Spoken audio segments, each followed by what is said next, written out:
Assalamualaikum warahmatullahi taala wabarakatuh. Bismillahirrahmanirrahim. Zurin berada di Masjid Jurana. Salah satu tempat mikat selain daripada Hudaibiyah dengan Masjid Aisha adalah Masjid Jurana. Okey, Zurin secara kebetulan bawa kawan Zurin. And then kita orang terkejut tengok kemeriahan kawasan ni. Memang sangat-sangat meriah. Dipenuhi dengan ramai jemaah. Zurin nampak jemaah daripada Indonesia, Malaysia, India, and bas penuh, sangat penuh.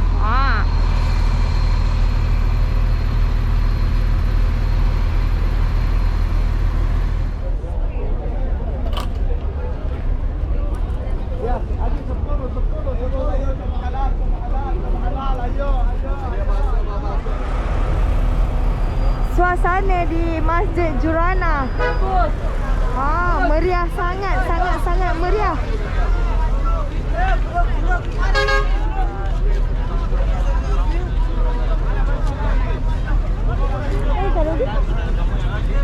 Sana, mana? Kau buat video kat mana? Bukan tasnya. Sangat meriah. Ada orang jual ni. Ni buah apa? Buah Jurana tu apa? Buah Jurana tu apa? Jus kat sini. Jus saya. Tak, nama bukan. Dia ambil nama tempat ni sebagai jus. Tu je tapi tu, tak ada. Jurana nama tempat. Ex buah. Meriah, sangat meriah. Wow. RM50 jatuh rupiah. Dia punya meriah tu berbeza.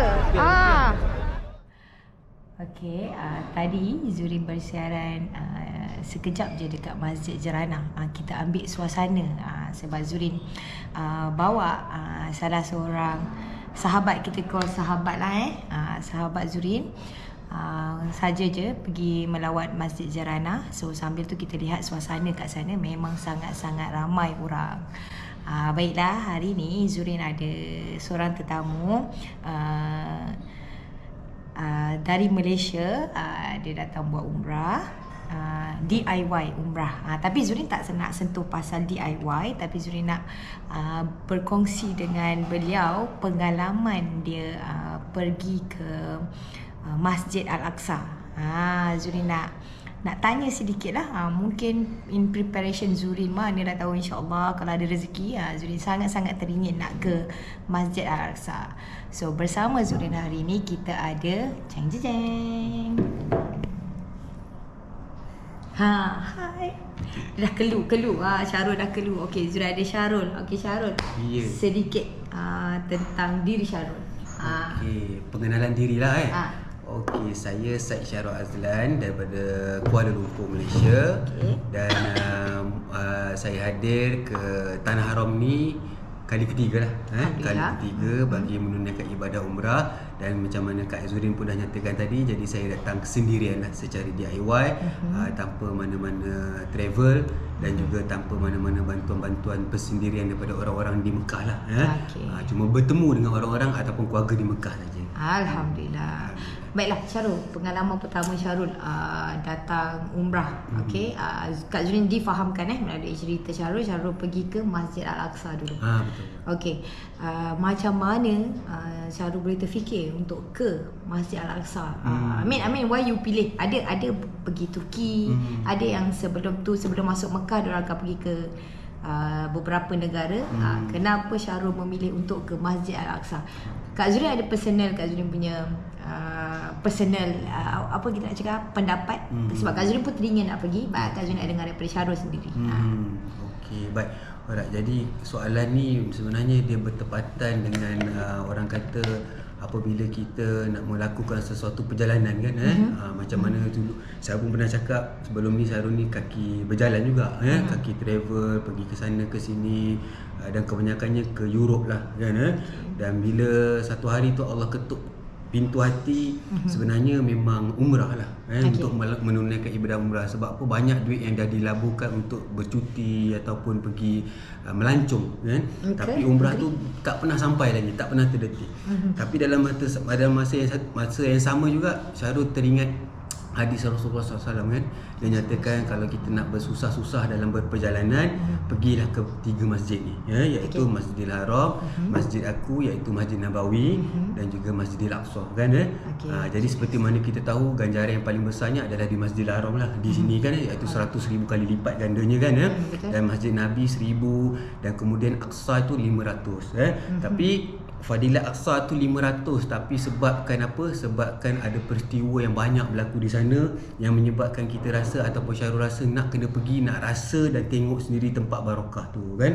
Sebab dia adalah Masjid Aqsa ni terletak di Palestin ataupun salah satu tanah Syam kan yang mana Syam ni yang Rasulullah SAW doakan sebanyak 3 kali kan. Kalau dalam satu hadis kalau kita ingat kan, Nabi doakan sampaikan sahabat bertanya, ya Allah ya Nabi, doakanlah untuk mereka sekali tanah tanah mereka sekali kan. Tapi Nabi sebut Syam 3 kali kan.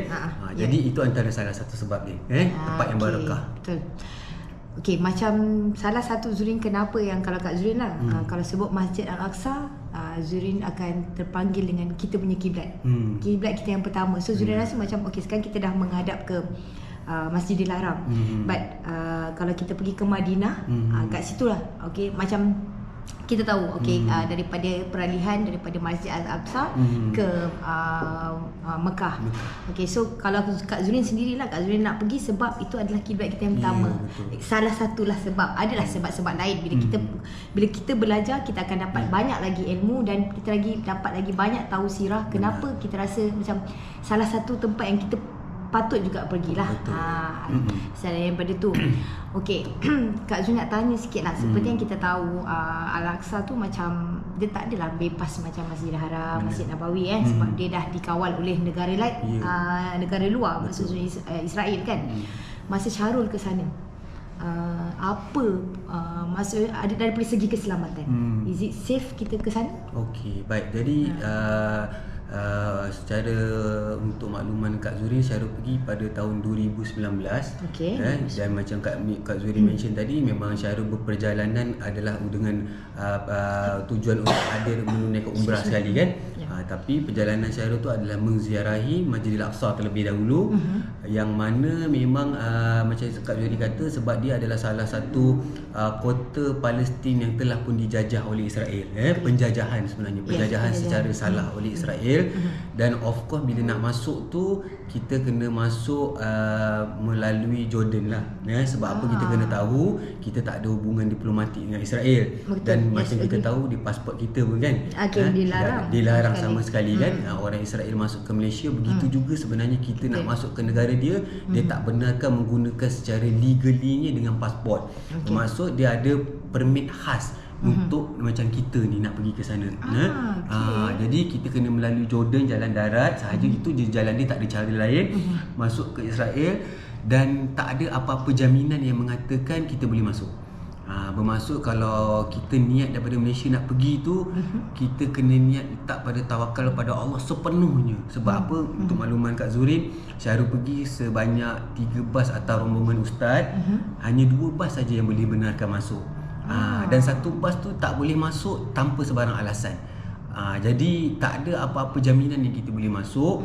Apatah lagi kalau berkemungkinan kita ni bekerja dalam militeri, kita bekerja di dalam polis kan, ataupun dalam apa-apa special department di dalam negara kita yang mungkin mereka ada maklumat. Jadi macam Kak Zuri kata, dari segi keselamatan ataupun nak masuk tu, saya tak boleh kata yang semua dah bayar kepada ustaz ataupun travel agency nak masuk Aqsa tu ada 100% jaminan untuk masuk, tidak. Okey. Maknanya kat sini kalau let's say kalau Syahrul tak boleh masuk, maknanya instead of ke Masjid Al-Aqsa, kira Jordan je lah. Jordan saja. Dan pergi ke Masjidil Haram lah. Ni masuk pergi untuk umrah lah. Untuk umrah. Okey. Jadi berapa hari Syahrul kat sana? Okey, baik. Jadi Syahrul daripada Malaysia menaiki kapal terbang Qatar masa tu lah Qatar, pergi ke Doha, transit sekejap, kemudian pergi ke Jordan. Dan di Jordan cuma beberapa jam terus menghala ke checkpoint untuk menghala ke Israel lah, kita panggil Israel lah Israel lah, okey sebab lah, okey lah. nak mention tu dia sebab apa, checkpoint tu checkpoint dia kan okey. jadi pergi ke checkpoint dia. Dan untuk makluman Kak Zuri, macam saya nyatakan tadi, daripada 3 bas tadi cuma 2 bas bas je. yang masuk, Satu ya. bas tu dia stay di Jordan untuk tunggu kami selama 4 hari 3 malam. 4 hari 3 malam. Maknanya sepanjang 4 hari tu memang diorang tak boleh masuk lah. Tak boleh lah. Jadi nama mereka memang tak dibenarkan masuk. Dan bila di border checkpoint tu sendiri, untuk makluman Kak Zuri, saya adalah antara orang yang terakhir sekali yang dilepaskan masuk. Jadi kalau tanya pengalaman ataupun tanya ustaz yang bawa ke apa, dia kata faktor usia lah. Biasanya kalau umur di bawah 40, macam Syarul pergi masa tu umur 36 kan. Jadi usia tu, kira faktor usia tu masih muda. Kebanyakan yang pergi Aqsa ni dah kategori yang orang dah berusia-usia sikit. Jadi orang bangsa sana tu, orang jaga checkpoint ni ataupun pihak Israel ni, dia ni memang pantang dengan orang-orang yang muda. Sebab dia takut ada bawa darah-darah jihad, darah-darah yang akan membawa semangat-semangat Palestin di dalam tanah jajahan Israel. Agree? Okey. Jadi daripada checkpoint tu nak ke Al-Aqsa berapa lama? Okey, baik. Jadi kalau daripada checkpoint tu nak pergi ke Aqsa sendiri, sebenarnya dia kurang daripada 1 jam. Tapi macam kita tahu, sebab Allah dah atur dia cantik sebenarnya kan, susunan dia, yang mana Aqsa ni di kawasan tanah tinggi. Paling tinggi sekali berbanding dengan Masjid Nabawi, dan kemudiannya Masjidil Haram di bawah lembah sekali lembah, kan. ya, Jadi sebab tu Masjid Al-Aqsa ni, kalau kita nak jumpa orang yang semayang dalam keadaan sama pakaiannya macam di Masjidil Haram, macam berjubah, kurang. Dekat sana dia akan pakai t-shirt macam saya, ataupun pakai pakaian casual dia solat di sana, sebab di sana dia sejuk. Jadi dia akan pakai jaket, t-shirt macam tu kan. Dia akan ada orang pakai jubah tapi dia pakai jaket pula lepas tu kan, sebab sana sejuk. Tempat tinggi. Di tempat tinggi, tanah tinggi kan. Dia di tanah tinggi. Jadi dia sejuk lah. Jadi 1 jam. Tapi daripada checkpoint tu nak menghala ke Aqsa tu akan mengalami satu suasana yang saya rasa kalau orang yang datang, dia dengan ada satu perasaan ingat akan peristiwa Rasulullah SAW, macam mana peristiwa Isra' dan Miraj kan. Contoh Isra' dan Miraj. Yes. Dan kalau kita ingat juga dari segi orang kata di situlah buminya Masjid Aqsa tu, kehadiran 124,000 para nabi kan, semua hadir di sana. Dan di situlah kalau betul kan Kak Zurin, kalau Kak Zurin salah kat situ lah yang Rasulullah SAW mengimankan semua nabi. Ya, betul. Selepas perintah solat kan. Ya, masa tu 124,000 nabi hadir di situ, dan Rasulullah SAW lah yang mengimamkan solat tu. Betul. That's the thing, kenapa Kak Zurin rasa Kak Zurin nak pergi sana. Betul. Sebab bila kita belajar yang Isra' Mi'raj tu sangat-sangat interesting, dan bukan interesting, sangat-sangat macam mana nak cakap, kalau kita betul-betul menghayatinya, memang kita akan ada rasa tu. Betul. Yes. Okay.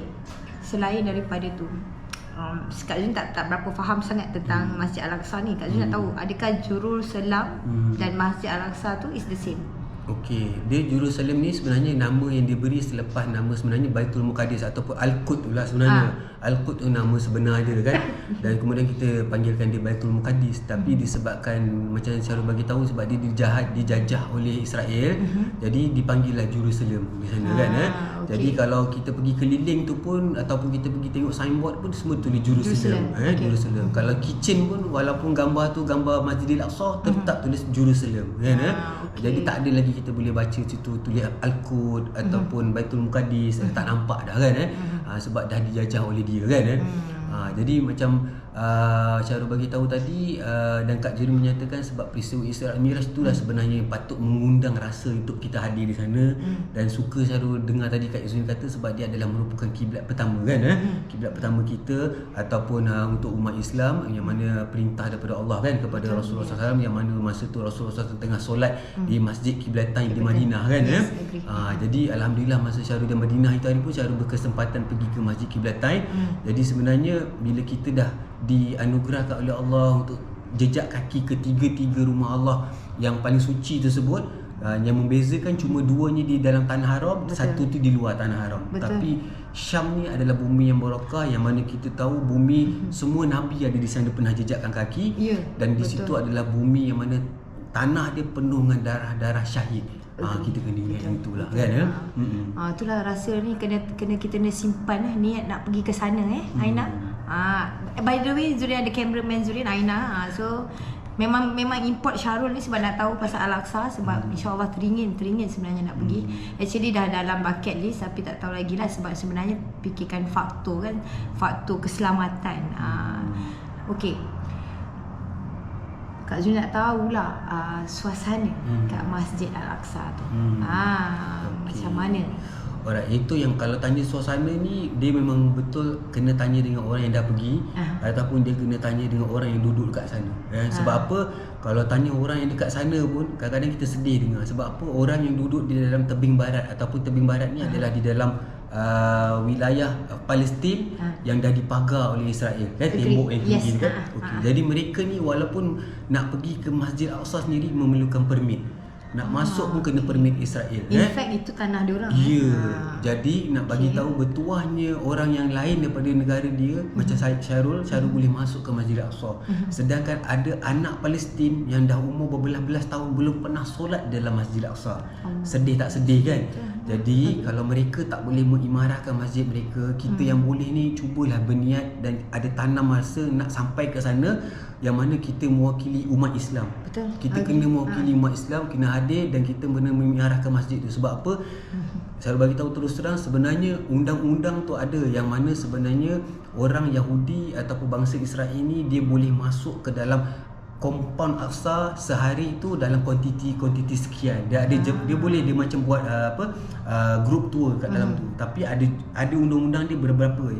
Tapi sebab dia jajah tempat tu. Betul, jadi undang-undang tu dia yang buat. Betul. Dia suka-suka dia ubah apa-apa dia nak buat. Jadi terus terang saya cakap, jemaah dia harian ni lagi ramai daripada kita. Sebab apa? Dia bawa ikut suka dia. Macam kita kalau masjid tu ramai, waktu time solat Jumaat memang penuh. Kalau solat fardu tu memang ada, tapi nak tanding dengan Masjid Nabawi, nak tanding dengan Masjid Haram memang tak ada. Memang takkan sama. Sebab apa? Rakyat dia disekat. Yang paling sedih kat Zuri, kalau saya tak cakap bagi tahu, Syarul 4 hari 3 malam kat sana. Ada hari dia buat undang-undang dia umur 40 tahun ke atas je boleh masuk. Ada hari dia buat 50 tahun ke atas je boleh masuk. Yang ini undang-undang ni terpakai untuk rakyat Palestin. Macam kita yang turis ataupun pelancong yang datang, dia tak haram, dia tak ada masalah. Tetapi untuk rakyat Palestin, dia suka-suka apa dia nak buat. Hari ni dia tak boleh masuk, budak-budak tak boleh masuk, orang ni umur bawah ni tak boleh masuk. Kesian kan kalau kita fikir, kalau kita ingatkan balik, kan? Jadi kat situ maksudnya kalau untuk bersembahyang kita bebas lah. Okey, untuk sembahyang tu bebas. Sebab orang kadang-kadang keliru, dia tak tahu mana satu Masjidil Aqsa, kan? Jadi macam mana kita tengok keliling yang di dalam tembok tu, itu semua adalah Masjidil Aqsa sebenarnya. Jadi Masjid Kibli ke, Kubah Emas ke, masjid yang di bawah tanah, ada 3 masjid di bawah tanah, Masjid Buraq apa semua tu, itu adalah sebahagian daripada Masjidil Aqsa. Cop. Kak Zul kacau Masjid Buraq tu binatang yang Rasulullah SAW tu kan ketika naik untuk Isra Mi'raj kan. Benar. Ada masjid kat situ. Okey, dia ada masjid tu, dia macam bawah tanah, kita panggil dia Masjid Buraq, kan? Dan diletakkan macam orang kata ada satu replika gelang yang kononnya itulah lokasi di mana Rasulullah SAW tambat buraq tu. Itu kita tak tahulah, kan? Tapi ditandakan sebagai orang kata peringatan peristiwa Rasulullah SAW daripada Masjidil Haram ke Aqsa, kan, menaiki buraq, kan? Dan memang kita kena tahulah yang mana kita tak boleh anggap Masjid Aqsa ni sebagai satu tempat yang remeh untuk kita, kan? Sebab bukan saja dari segi peristiwa macam cara kata kehadiran seluruh Nabi, Isra Mi'raj, kan? Dan kita kena tahu dia adalah satu masjid yang mana dia selari ataupun setentang dengan Baitul Ma'mur, ataupun tempat para malaikat di atas sana beribadat, kan? Jadi di situ menunjukkan Allah memuliakan sangat Masjid Al-Aqsa tu. Cuma orang kata sebab dia salah satu bumi yang mana ada ganjaran, yang mana orang kata kalau kita hadir pun, kalau kita ingat ada satu hadis yang mana Nabi Sulaiman sendiri pernah berdoakan ataupun mendoakan yang mana sesiapa yang hadir dengan niat dia untuk solat di sini, kan, dia akan diampunkan dosa dia seperti mana seorang bayi yang baru dilahirkan. Nampak tak, kan? Jadi besarnya ganjaran sebenarnya orang yang hadir ke Masjid Al-Aqsa tu. Cuma macam saya bagi tahu, sebab itulah dugaan dia besar. Dia tak sama macam kita nak hadir ke Mekah dan Madinah, tak kata Mekah Madinah senang masuk, tak. Mekah Madinah ni pun jemputan Allah. Jemputan dan lain-lain juga dia punya ujian dia. Cuma Baiklah, untuk episod Al-Aqsa Zurin berhenti setakat ini sahaja. InsyaAllah kita akan sambung untuk episod yang kedua berkenaan dengan Masjid Al-Aqsa. Okey, first Kak Zurin ingin ucapkan really terima kasih sebab Syarul sudi berkongsi pengalaman Syarul. Okey, nantikan untuk episod yang kedua. Okey Syarul, so stay tune, and sesungguhnya yang baik itu datang daripada Allah Subhanahu Wa Taala, kekurangan itu datang daripada diri kami sendiri. So terima kasih. Assalamualaikum.